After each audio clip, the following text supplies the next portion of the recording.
네, 예레미야 애가라는 성경이 있습니다. 예레미야 애가요. 예레미야 애가 3장 22절에서 23절의 말씀에 보면 이런 말씀이 있습니다. 여호와의 인자와 긍휼이 무궁하심으로 우리가 진멸되지 아니함이니이다. 이것들이 아침마다 새로우니 주의 성실하심이 크시도소이다. 예레미야 애가는요, 예레미야 애가는 예루살렘이 멸망한 후에 예레미야가 노래한 그런 슬픈 노래입니다. 예레미야는 참 눈물이 많았던 선지자였고 많이 울었던 사람이에요. 그래서 그 노래들을 모아놓은 것이 예레미야 애가인데요. 그러나 예레미야는 예루살렘의 멸망을 완전한 멸망으로 보고 있지 않습니다. 여호와의 인자와 긍휼이 무궁하심으로 우리가 진멸, 완전히 멸망하지 않았습니다 라고 노래하는 거예요. 그리고 그 인자와 긍휼하심, 인자와 자비하심이 아침마다 늘 새롭게 나타나고 주님께서 우리를 찾으신다라고 이야기하고 있습니다. 주님의 인자, 긍휼, 아침마다 성실하심, 이 말들이 표현하고 있는 하나님의 속성은 우리를 그냥 두지 않으시고 끊임없이 우리를 찾고 계시다라는 것, 하나님이 우리를 찾고 계시다라는 것이 이 말씀들이 가지고 있는 의미입니다. 오늘 본문 말씀으로 이사야서를 읽었는데요, 예레미야 애가의 말씀으로 설교를 시작한 이유는 주님의 성실하심을 말씀드리고 싶었어요. 성실하신 하나님, 절망 가운데 상실이 크지만 우리를 진멸하지 않으시고 기다리시는 하나님의 성실하심, 아침마다 새로운 주님의 성실하심에, 그 성실하심에서 우리가 새로운 아침을 시작하고 싶습니다. 하나님의 성실하심, 우리를 찾으시는 하나님의 이 성실하심을 이사야서는 더 적극적으로 설명하고 말하고 있습니다. 1절 말씀인데요, 오라 너희 목마른 자들아 물로 나오라. 돈 없는 자도 오라. 너희는 와서 사 먹되 돈 없이 값 없이 와서 포도주와 젖을 사라. 1절 말씀까지만 보면은요, 먹고 사는 문제, 먹고 마시는 문제로 끝나는 것 같습니다. 그런데 하나님은 먹고 마시는 문제가 아니라 더 근본적인 문제를 언급하세요. 2절 말씀입니다. 너희가 어찌하여 양식이 아닌 것을 위하여 은을 달아주며 배부르게 하지 못할 것을 위하여 수고하느냐. 내가 듣고 들을지어다. 그리하면 너희가 좋은 것을 먹을 것이며 너희 자신들이 기름진 것으로 즐거움을 얻으리라. 하나님은 적극적으로 하나님의 백성을 부르십니다. 그리고 그 부름은 단순히 먹고 사는 인생의 문제가 아니라 듣고 들음으로 해결되는 본질적인 문제라고 말씀합니다. 그래서 하나님은 더 들으라고, 말씀을 더 들으라고, 귀를 기울이라고 이야기합니다. 3절 말씀입니다. 3절 말씀 우리 같이 한번 읽어보실까요? 3절 읽겠습니다. 시작. 너희는 귀를 기울이고 내게 나와 들으라. 그리하면 너의 영혼이 살리라. 아멘. 무엇이 산다고요? 영원히 산다고요. 먹고 마시는 문제가 아니라 우리 영혼에 대한 문제를 이야기하고 있습니다. 이제 저희가 어릴 때 학교에 갔다 오면 집안일을 돕고 놀잖아요. 동네에, 저희는 그랬습니다. 동네에 제일 큰 마당이 있는 집에 모여서 이제 노는 거예요. 그러면 해가 지도록 집에 안 들어갑니다. 그냥 해가 지도록 노는 거예요. 그러면 어머니께서 부르십니다. 저만 부르는 게 아니라 동네 그 근방에 있는 엄마들이 다 문 앞에 나와서 부릅니다. 영기야 들어와서 밥 먹어라 이렇게 부르세요. 제가 대답 안 하면 동생도 부르죠. 영이라 이렇게 부릅니다. 그러면 저희가 대답을 하죠. 네 알겠습니다 이렇게 대답을 해요. 근데 바로 들어가요, 안 들어가요? 안 들어갑니다. 바로 들어가야 되는데 놀이가 안 끝나요. 이 판이 끝나야 집에 갈 수가 있습니다. 어린 아이들이 놀던 놀이를 끝내고 집에 가는 것은 쉬운 일이 아니에요. 웬만한 그 마음 가지고는 불가능한 일입니다. 그러면 어머님께서 또 부르시죠. 이제 목소리가 좀 높아지시잖아요. 야! 밥 식어! 빨리 들어와! 이렇게 소리가 높아지십니다. 네, 알겠습니다! 하고 들어가나요? 안 들어가나요? 바로들 들어가셨어요? 안 들어가지더라고요. 안 들어가고 놀이를 마저 합니다. 그러면 어느새 등 뒤에 나타난 어머니께서 등짝을 그냥 철썩하고 한 대 때리시죠. 그리고 팔을 끌고 귀를 잡고 다 끌려 들어갑니다. 저뿐만이 아니라 동네 아이들이 다 그렇게 끌려 들어가요. 모든 아이들의 모습입니다. 여러분, 우리가 한 가지 이 장면에서 생각해 보자고요. 놀던 아이들이 엄마 말을 들었습니까? 안 들었습니까? 엄마 말을 들었어요? 안 들었어요? 들었죠. 그런데 엄마 말을 들었어요? 안 들었어요? 안 들었죠.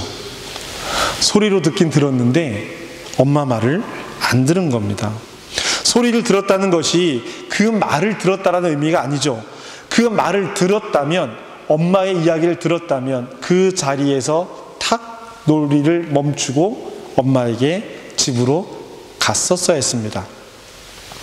하나님께서 너희는 귀를 기울이고 내게 나와 들으라라고 하시는 것은 단순히 말씀을 들어야 한다라는 것을 이야기하는 것이 아닙니다. 말씀을 들어야 영원히 산다라고 하는 것, 단순히 설교를 듣고 성경의 이야기를 들으라는 이야기가 아닌 것입니다. 그 말씀을 듣고 살아야 합니다. 그 말씀이 삶으로 사라져야죠. 이스라엘이 들어야 할 영원한 약속은 다윗에게 허락한 확실한 은혜였습니다. 3절 후반절에 있는 이야기예요. 내가 너희를 위하여 영원한 언약을 맺으리니 곧 다윗에게 허락한 확실한 은혜니라. 약속은요, 서로 맺는 겁니다. 성경을 약속의 책이라고 이야기해요. 구약, 신약. 다윗에게 약속한 은혜를 구하기 위해서 어떻게 해야 합니까? 하나님과 함께 있어야 되는 거예요. 하나님과 함께 있어야 됩니다. 그래서 이사야 선지자는 6절 말씀처럼 이야기합니다. 우리 6절 말씀을 함께 읽겠습니다. 시작. 너희는 여호와를 만날 만한 때에 찾으라. 가까이 계실 때에 그를 새 번역은 이렇게 번역하고 있습니다. 너희는 만날 수 있을 때에 주님을 찾아라. 너희는 가까이 계실 때에 주님을 불러라. 지금 하나님께서 옆에 와 계시다라는 거예요.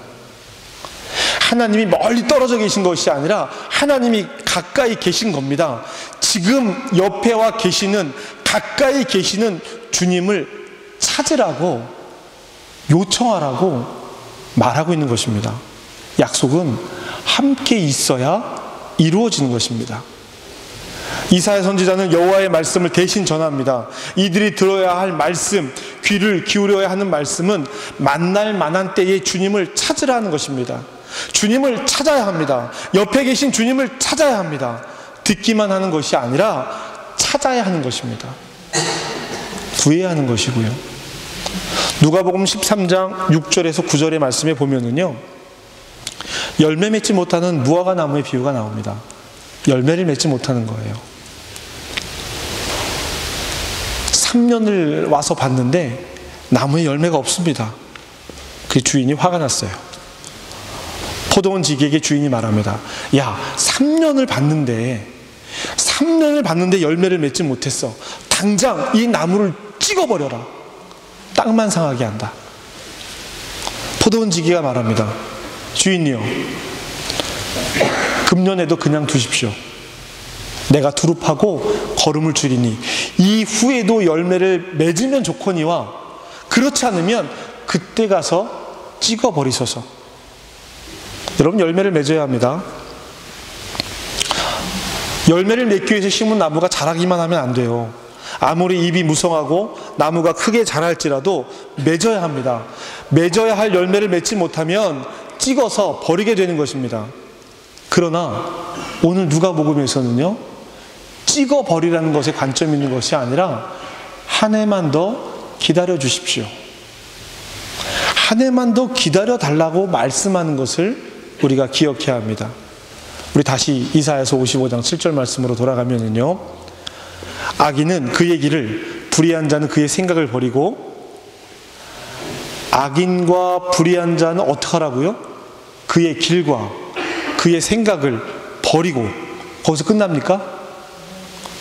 거기서 끝나는 것이 아니라 뭐라고 얘기하고 있어요? 여호와께 돌아오라. 그리하면 그가 긍휼히 여기시리라. 이렇게 되어 있습니다. 우리 하나님께로 돌아오라. 그가 너그럽게 용서하시리라. 길을 버리고 생각을 버리고 여호와께 돌아와야 하는 것이 악인이 불의한 자가 해야 하는 일입니다. 열매를 맺지 못한 나무를 한 해만 더 기다리는 것이죠. 돌아오면 용서받습니다. 불의한 이스라엘이 돌아와야 용서를 받을 수 있는 것입니다. 아침마다 새롭고 늘 새로우니 주의 성실이 큼이라. 주의 인자와 자비는 무궁합니다. 끝이 없습니다. 하지만 돌아와야 합니다. 그 인자와 자비를 볼 수 있습니다. 돌아와야만. 이사야의 말씀을 듣는 대상들은 죄를 범한 이스라엘들이죠. 죄를 범해서 하나님의 뜻을 떠나서 멸망하게 된 이스라엘, 멸망한 이스라엘에게 돌아오라고 말하고 있습니다. 하나님의 생각은 우리의 생각과 다릅니다. 한번 끝난 것으로 끝이 아닌 거예요. 끝났어? 버리는 것이 아닙니다. 또 기다리시고 다시 돌아오라고 말씀하세요. 하나님의 길은 우리가 생각하는 길과 다릅니다. 이것을 우리는 회개라고 부릅니다. 누가복음 13장 5절에서 6절 말씀을 드렸는데요. 누가복음 13장 1절에서 5절의 말씀에 회개에 대한 예수님의 말씀이 나옵니다. 열매 맺지 못하는 무화과 나무 이야기가 나오는 거예요. 또 기다리라고 이야기가 나오는 겁니다. 회개에 대한 이야기는 누가 누구보다 더 큰 죄를 지었느냐라고 묻는 문제가 아니에요. 회개하지 않으면 다 멸망한다라고 말씀을 하고 있는 겁니다.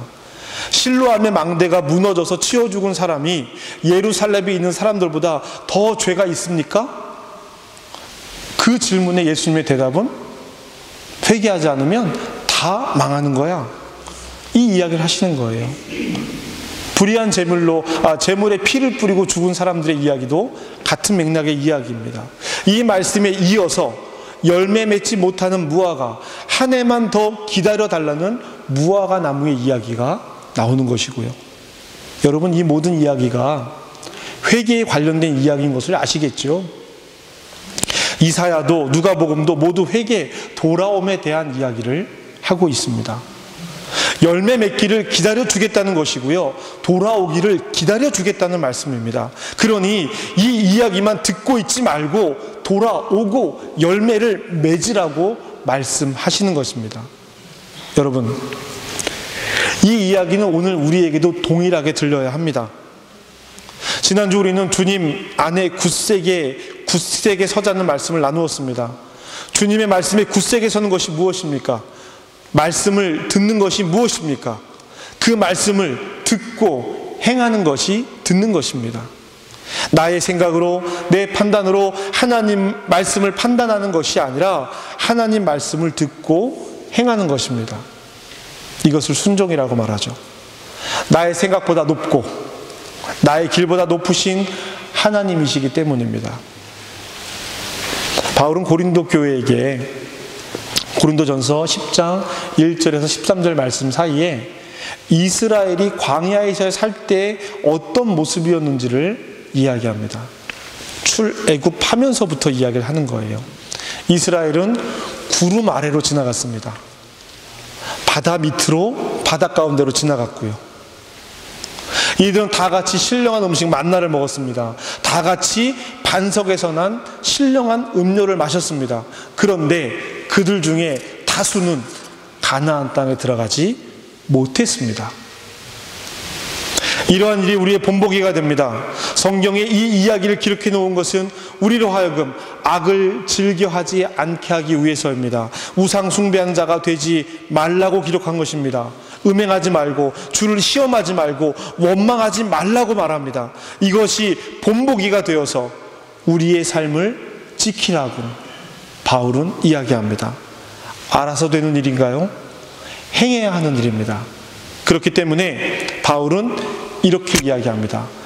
선줄로 생각하는 자는 넘어질까 조심하라. 선줄로 생각한 자는 넘어질까 조심하라. 하나님의 성실하심, 예수님의 성실하심을 이사야, 누가복음 말씀을 통해서 보았습니다. 고린도전서는 우리에게 우리의 성실을 가리킵니다. 하나님의 성실하심이 아니라 우리의 성실이요. 선줄로 생각하는 자는 항상 넘어질까 조심하라는 겁니다. 사랑하는 성도 여러분, 그리스도인이 되는 것으로 끝나는 것이 아닙니다. 모든 일이 마친 것이 아니에요. 세례를 받고 그리스도인으로 삶을 구별하는 일은 끝이 아니라 시작입니다. 주님, 이제 내가 그리스도인으로 살아가겠습니다.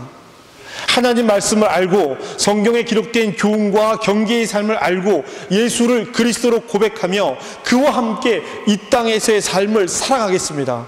내 이름을, 내 정체성을 그리스도인이라 하겠습니다. 예수님의 사람이라고 부르겠습니다. 시작하는 것입니다.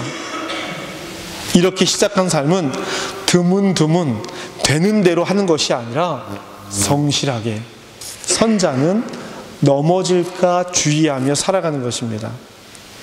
하나님께서 우리에게 성실하신 것 같이 우리의 삶이 성실하게 하나님과 예수 그리스도 편에 서야 합니다. 성경을 통해서 우리는 교훈과 가르침을 받습니다. 훈계도 듣습니다. 의로 교육도 받습니다. 이것은 하나님의 사람을 온전하게 합니다. 모든 선한 일을 행할 능력을 갖추게 됩니다. 온전하게 하고 선한 일을 행할 능력을 갖추는 것입니다. 행할 능력을 갖추는 거예요. 디모데후서 3장 14절에서 17절 사이에 있는 말씀입니다. 사랑하는 성도 여러분, 성경은요, 그 이야기가 아니에요. 그 이야기. 그때 그 이야기로 끝나버리면 성경은 우리에게 별 의미가 없습니다.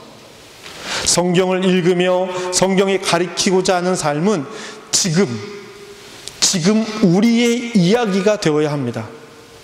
저와 여러분의 이야기가 되어야 하는 거예요. 단 한 번에 모든 일이 이루어지지 않습니다. 거듭난 이후에도 우리는 끊임없이 하나님 말씀으로 새로워져야 합니다. 끊임없이 새로워져야 해요. 이것을 성화라고 말합니다. 성실하신 하나님께서 인자와 긍휼로 아침마다 우리에게 다가오시는 것처럼 우리도요, 날마다 성실하게 하나님 앞으로 나서야 합니다. 나아가야 합니다. 하나님이 세상을 이처럼 사랑하셔서 독생자를 주셨습니다. 누구든지 그를 믿으면 멸망하지 않고 영생을 얻게 됩니다. 이 영생을 얻은 사람은 영생을 얻은 사람처럼 살아가야 합니다. 거룩은 한순간 한때의 일이 아닙니다. 날마다 성실하게 거룩해야 합니다. 날마다 성실하게 구별되어야 합니다. 우리는 이렇게 날마다 거룩하게 구별되는 사람, 날마다 성실하게 거룩한 사람을 그리스도인이라 부르는 것입니다. 그리스도인은 이곳에서의 삶과 저곳에서의 삶이 같아야 돼요. 그리고 같아지도록 노력하는 것이 저와 여러분의 삶입니다. 이 사순절 절기를 통해서 더욱 깊게 그리스도인됨을 묵상하고 그 삶으로 한 걸음 더 나아가시는 저와 여러분의 삶이 되시기를 주님의 이름으로 축복합니다.